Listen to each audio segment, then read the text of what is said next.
Assalamualaikum warahmatullahi wabarakatuh. Perkenalkan, nama saya Deka Gemila Agustin dari Prodi Manajemen dengan NIM 289205518 semester 4 Universitas Pancasakti D. Untuk mata kuliah Artificial Intelligence dengan dosen pengampu Ibu Eti Idayati MPD. Di sini saya akan mempresentasikan mengenai materi yang saya terima untuk ujian tengah semester saya. Berikut ini penjelasannya. Dari definisi para ahli, maka dapat ditarik kesimpulan bahwa kecerdasan buatan atau artificial intelligence adalah suatu ilmu yang mempelajari cara membuat komputer yang di dalamnya terdapat pengetahuan-pengetahuan yang diperlukan untuk mengaplikasikannya, sehingga komputer ini dapat melakukan pekerjaan-pekerjaan yang dilakukan oleh manusia. Definisi kecerdasan buatan dari berbagai sudut pandang. Yang pertama ada sudut pandang kecerdasan, yang kedua ada sudut pandang penelitian, yang ketiga ada sudut pandang bisnis, dan yang terakhir ada sudut pandang pemrograman. Komponen kecerdasan buatan. Untuk membangun aplikasi kecerdasan buatan, ada dua bagian utama yang sangat dibutuhkan. Kita lihat gambar 1 bagi 1, yaitu 1.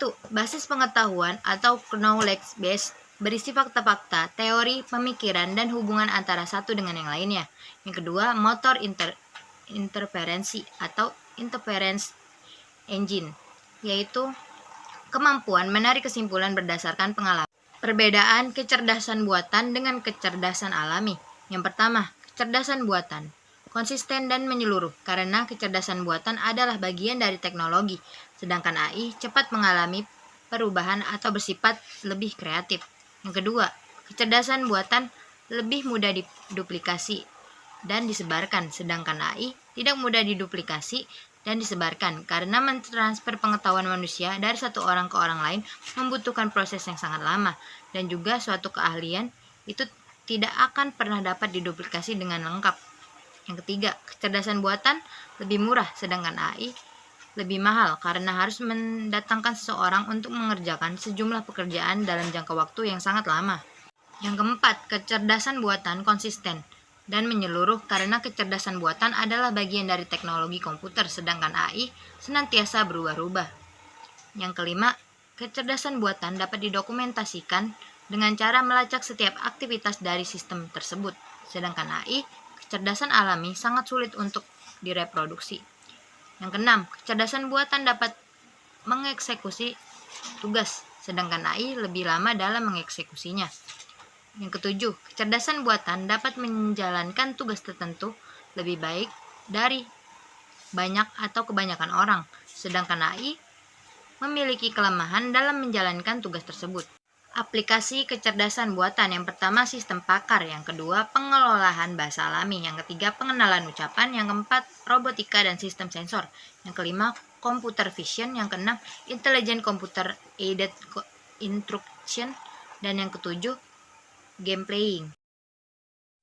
Ruang keadaan. Ruang keadaan adalah sebuah ruang berisi semua informasi yang diperlukan untuk memprediksi dampak dari suatu tindakan dan untuk menentukan apakah itu adalah ruang yang dituju. Sehingga secara umum ada beberapa cara untuk mempresentasikan masalah itu. Yang pertama, mengidentifikasi suatu ruang keadaan. Yang kedua, menetapkan satu atau lebih keadaan awal. Yang ketiga, menetapkan satu atau lebih tujuan. Yang keempat, menetapkan kumpulan aturan. Membangun sistem pakar atau kecerdasan buatan. Yang pertama, mengidentifikasi masalah dengan tepat. Yang kedua, menganalisis masalah. Yang ketiga, knowledge atau pengetahuan. Yang keempat, mencari langkah solusi.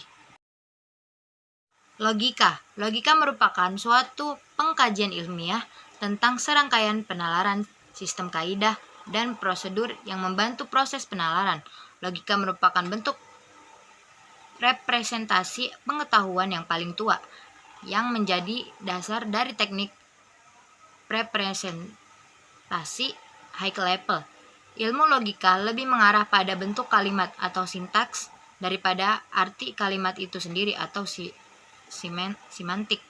Yang pertama, ilmu logika selalu berhubungan dengan kalimat-kalimat argumen dan berhubungan dengan kalimat yang ada di antar kalimat-kalimat tersebut. Yang kedua, argumentasi adalah kumpulan sebuah kesimpulan beserta fakta-faktanya. Kesimpulan dikatakan benar apabila merupakan akibat dari fakta-fakta yang diajukan. Proposisi merupakan pernyataan yang dapat bernilai benar atau salah. Logika proposisi adalah logika yang menangani pemrosesan penarikan kesimpulan secara logis dari proposisi-proposisi. Dua atau lebih proposisi dapat digabungkan dengan menggunakan operator logika. Resolusi. Resolusi adalah suatu aturan untuk melakukan interferensi yang dapat berjalan secara efisien dalam suatu bentuk khusus konjuktif normal form atau CNV pada logika proposisi. Prosedur untuk membuktikan proposisi P dengan menggunakan aksioma F yang telah diketahui dengan menggunakan resolusi. Klausa, penggabungan kata yang terdiri atas subjek dan predikat. Klausa biasanya dilengkapi dengan menggunakan objek, pelengkap, dan keterangan, sehingga bisa ditarik kesimpulannya bahwa klausa lebih lengkap dibandingkan dengan frasa. Akan tetapi, klausa belum menjadi sebuah kalimat karena tidak mempunyai intonasi akhir. Jenis-jenis klausa. Berdasarkan strukturnya, klausa dibagi menjadi dua jenis, yaitu klausa bebas dan klausa terikat. Klausa bebas. Klausa bebas adalah klausa yang mempunyai unsur-unsur yang lengkap, sehingga memiliki kemungkinan untuk menjadi kalimat utama, yaitu kalimat yang mempunyai subjek dan predikat. Klausa jenis ini juga berdiri sendiri dan tidak menggunakan konjungsi. Klausa terikat. Klausa terikat disebut juga sebagai anak kalimat. Klausa terikat tidak memiliki kemungkinan menjadi sebuah kalimat karena seringkali tidak memiliki subjek maupun predikat. Klausa ini dapat ditandai dengan adanya penggunaan konjungsi dalam kalimatnya. Kerangka masalah. Yang pertama ada list, yang kedua ada tree atau pohon, yang ketiga ada jaringan sistematik, yang keempat ada frame, yang kelima ada tabel keputusan, yang keenam ada pohon keputusan, yang ketujuh ada naskah atau skrip, yang kedelapan ada sistem atau aturan produksi. Pengertian list. Struktur sederhana untuk merepresentasi pengetahuan. Daftar dari rangkaian materi yang terkait. List digunakan untuk objek yang dikelompokkan, dikategorikan, atau digabungkan. Pengertian tree. Tree atau pohon. Struktur sederhana untuk representasi pengetahuan merupakan struktur grafik hierarki. Jaringan sistematik merupakan struktur sederhana untuk representasi pengetahuan grafis yang menunjukkan hubungan antar berbagai objek. Frame. Frame adalah kumpulan pengetahuan tentang suatu objek tertentu, peristiwa, lokasi, situasi, berdasarkan pengalaman. Frame memiliki slot yang menggambarkan rincian atribut dan karakteristik objek. Hierarki frame disusun hierarki dari frame mengizinkan pewarisan frame. Tabel keputusan. Tabel keputusan dalam format tabel. Tabel dibagi menjadi dua bagian. Yang pertama untuk atribut dan bagian yang kedua untuk menilai dan kesimpulan. Pohon keputusan. Pohon keputusan mudah dikonversi ke dalam bentuk aturan atau rule. Naskah atau skrip. Naskah sama dengan frame. Bedanya menggambarkan urutan peristiwa elemen skrip meliputi. Yang pertama kondisi input sama dengan kondisi yang harus dipenuhi. Yang kedua track. Track adalah variasi yang mungkin terjadi. Yang ketiga proof. Proof berisi objek-objek pendukung. Yang keempat rule yaitu peran yang dimainkan oleh seseorang. Yang kelima scan. Scan adalah adegan yang dimainkan. Yang keenam hasil. Hasil sama dengan kondisi yang ada setelah urutan peristiwa dalam skrip terjadi. Contoh naskah atau skrip. Berikut ini adalah contoh skrip kejadian yang ada di ujian terakhir. Yang pertama, jalur atau track. Ujian tertulis mata kuliah kecerdasan buatan. Yang kedua adalah role atau peran. Mahasiswa pengawas. Yang ketiga ada proof pendukung. Lembar soal atau lembar jawaban, presentasi, pena, dan lain-lain. Yang keempat, kondisi input. Mahasiswa terdapat untuk mengikuti ujian. Yang kelima, adegan atau scan. 1. Persiapan pengawas, yaitu 1. Pengawas penyiap lembar soal. Yang kedua, pengawas menyiapkan lembar jawab. Yang ketiga, pengawas menyiapkan lembar presensi. Pencarian buta atau blitz search adalah pencarian solusi tanpa adanya informasi yang mengarahkan pencarian untuk mencapai keadaan tujuan dari keadaan sekarang. Informasi yang ada hanyalah definisi keadaan tujuan itu sendiri, sehingga algoritma hanya dapat mengenali keadaan tujuan bila menjumpainya. Dengan ketiadaan informasi, maka pencarian buta dalam pekerjaannya memeriksa serta mengembangkan simpul yang dilakukan secara tidak terarah. Teknik pencarian ini kurang efisien untuk kebanyakan kasus karena banyaknya simpul yang dikembangkan. Beberapa algoritma yang termasuk pencarian buta antara lain adalah pencarian melebar pertama atau breadth first search dan pencarian mendalam pertama yaitu depth first search. Blind searching adalah model pencarian buta atau pencarian yang tidak memiliki informasi awal. Model pencarian ini memiliki 3 ciri-ciri utama, yaitu membangkitkan simpul berdasarkan urutan. Yang kedua, kalau ada solusi akan ditemukan.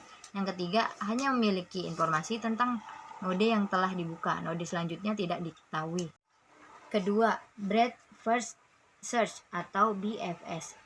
Algoritma breadth first search atau BFS atau dikenal juga dengan nama algoritma pencarian melebar adalah algoritma yang melakukan pencarian secara melebar yang mengunjungi simpul secara pre-order, yaitu mengunjungi suatu simpul kemudian mengunjungi semua simpul yang bertetangga dengan simpul tersebut terlebih dahulu. Selanjutnya, simpul yang belum dikunjungi dan bertetangga dengan simpul-simpul yang tadi dikunjungi, sedemikian seterusnya.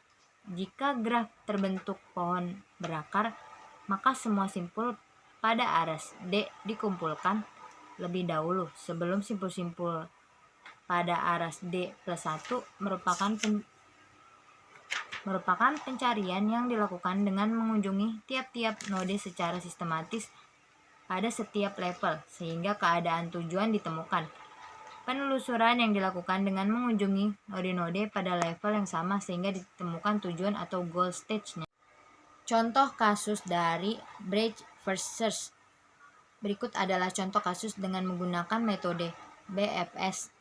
Kita akan mencari jalur tujuan dengan menggunakan angkutan umum. Contoh, cara mencari jalur angkutan umum dari terminal Senen ke terminal Kampung Rambutan.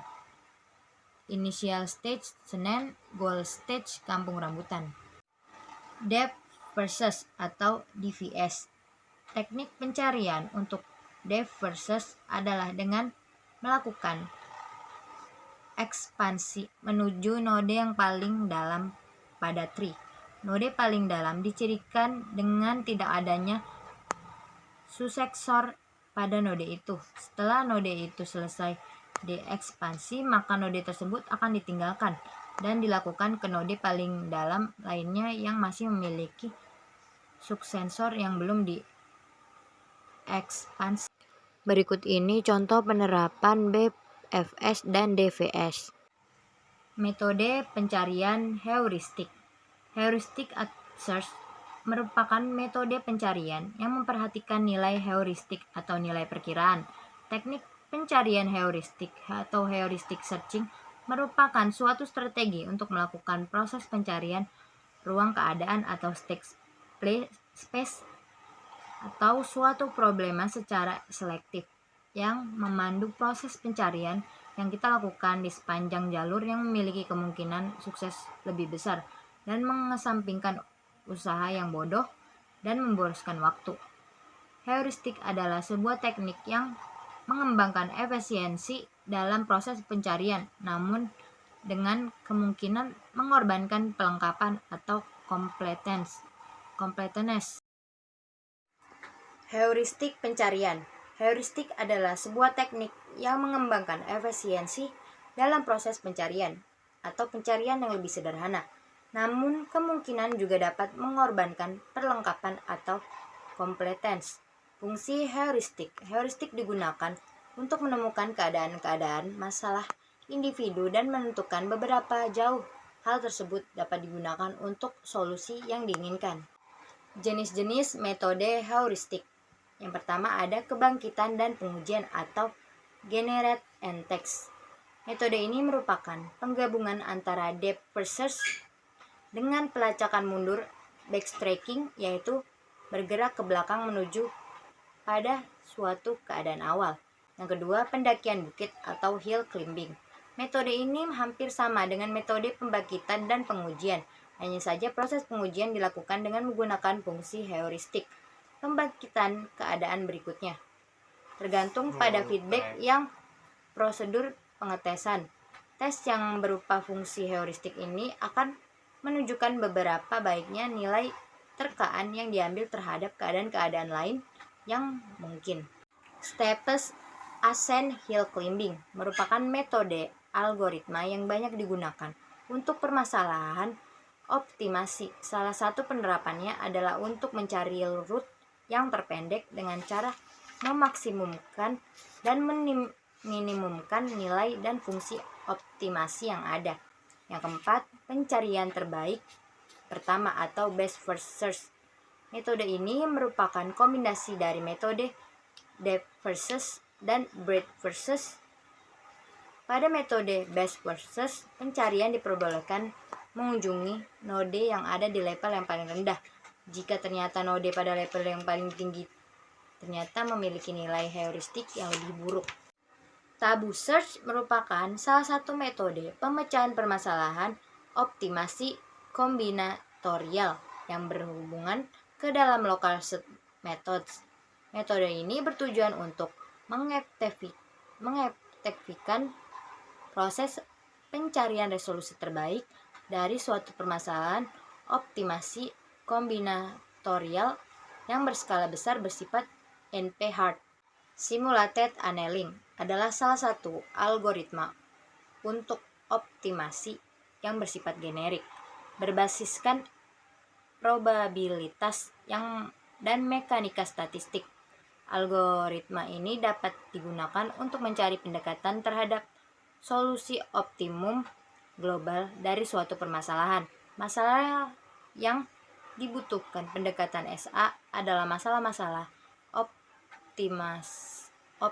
optimasi kombinatorial di mana ruang pencarian solusi yang ada terlalu besar sehingga hampir tidak mungkin ditemukan solusi eksak terhadap masalah itu. Annealing adalah satu teknik yang dikenal dalam bidang metalurgi, digunakan dalam mempelajari proses pembentukan kristal dalam suatu materi. Yang ketujuh, alpha beta pruning.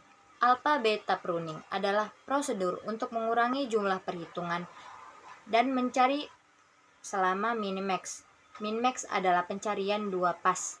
Satu lulus digunakan untuk menetapkan nilai-nilai heuristik ke node pada kedalaman PLY dan yang kedua digunakan untuk menyebarkan nilai-nilai sampai pohon. Sekian dan terima kasih. Mohon maaf bila ada salah kata ataupun perbuatan. Saya Deka Gemilang Agustin pamit undur diri. Wabillahi taufiq wal hidayah. Assalamualaikum warahmatullahi wabarakatuh.